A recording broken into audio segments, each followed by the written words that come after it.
پورا خانوادہ اور انصار جمع رہتے ہیں؟ میں آغاز کلندر لاہوری کے ایک شعر سے کرنا چاہوں گا کہ ستیزہ کار رہا ہے ازل سے تا امروز، بے شک، چراغ مصطفی سے شرار گلابی۔ بے شک۔ آپ جانتے ہیں کہ ظاہری طور پر جو چراغ مصطفی تھا نا، وہ سرکار کی آمد کے وقت روشن ہوا، صحیح، اگرچہ روحانی طور پر تو ہر نبی کی نبوت میں موجود ہے، بے شک، میں اس بحث میں اس وقت نہیں جاتا۔ اور شرار گلابی کا اٹھنا بھی جو تھا وہ میرے آقا کی حیات کے ساتھ صحیح، خاص ہے، لیکن اقبال کا جو تصور ہے وہ ازل تک لے کے جا رہا ہے بالکل، کہ ستیزہ کار رہا ہے ازل سے تا امروز۔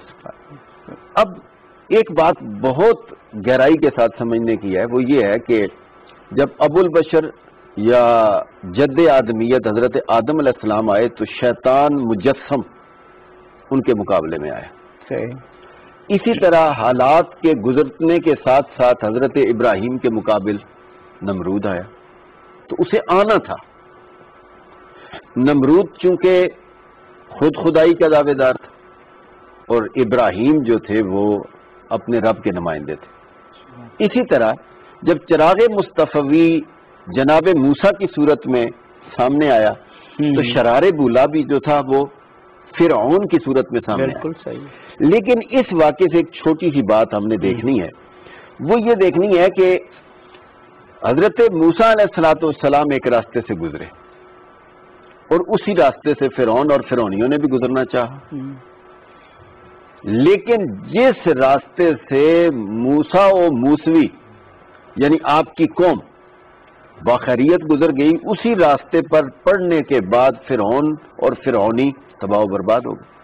اب لازمی بات ہے کہ رابر کا کامل اور مکمل ہونا یہ ضروری ہے، نہ کہ راستے کا ایک ہونا۔ صحیح بات۔ اب حضور علیہ السلام کا دور مبارک اور آپ کے مقابل ابو جہل ہو، ابو لہب ہو، یا تمام شر کی طاقتیں، وہاں بھی ایک بات ذہن کو سمجھ آتی ہے، خیالات میں جگہ بناتی ہے کہ ایک طرف کفر ہے اور دوسری طرف سراپا اسلام۔ صحیح۔ لیکن میں اب آتا ہوں کربلا کی طرف۔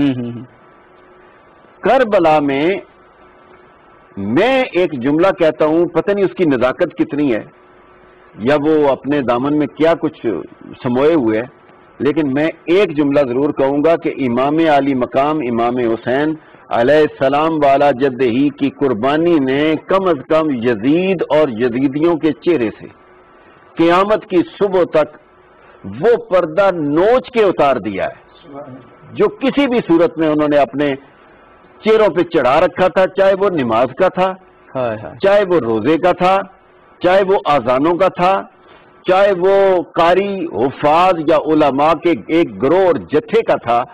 حسین امام علی مقام نے انسانیت کو اوج دینے کے لیے، واہ واہ، شرف انسانیت کو بحال کرنے کے لیے آپ نے ان کے چہروں پر وہ نقلی خول اتارے اور انہیں بتایا کہ نماز کا خول چہرے پر چڑھا دینے سے کوئی مسلمان نہیں ہوتا، بلکہ دل و جان سے محمدی اور حسینی ہونے سے کوئی بندہ کامل انسان بن سکتا ہے۔ اور یہ کام دشوار کام تھا، اور میں سمجھتا ہوں کہ یہاں لکیر کھینچنی بہت مشکل تھی۔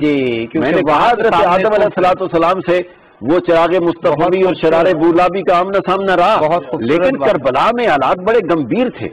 یزیدیت، آپ بتائیے نا کہ 10ویں کی صبح کوئی آپ لے لیں تو یزید کے خیموں سے اذان کی آواز نہیں آئی، اور امام علی مقام کے خیمے سے بولنے والی آواز، اٹھنے والی آواز شہزادہ علی اکبر کی تھی۔ اب اس کا مطلب یہ ہے کہ ہر نماز یا ہر نمازی وہ اس کی پہچان نہیں ہے، پہچان کے لیے۔ اور مجھے اشفاق کا ایک جملہ یہاں یاد آتا ہے، انہوں نے لکھا ہے کہ چونکہ ادیب اور نقاد بھی بیٹھے ہیں اور بڑے سینئر لوگ بیٹھے ہوئے ہیں، انہوں نے کہا تھا کہ ایک شخص سے پوچھا کہ آپ سنی ہیں کہ شیعہ؟ تو انہوں نے کہا بھائی جب سے کربلا ہوا ہے سنی شیعہ رہا ہی کوئی نہیں ہے۔ انہوں نے کہا تو پھر کیا رہ گیا؟ انہوں نے کہا بس اب تو دھرتی پر یا حسینی رہ گئے ہیں یا یزیدی رہ گئے ہیں۔ تو اس لیے آپ اس انداز میں اگر امام علی مقام امام حسین علیہ السلام کی قربانی کو لیں گے تو حسین نے ہر چہرے سے نقاب پلٹ کر یہ بتا دیا ہے کہ انسان کیا ہوتا ہے اور ننگے انسانیت کیا ہوتا ہے۔ خیر و شر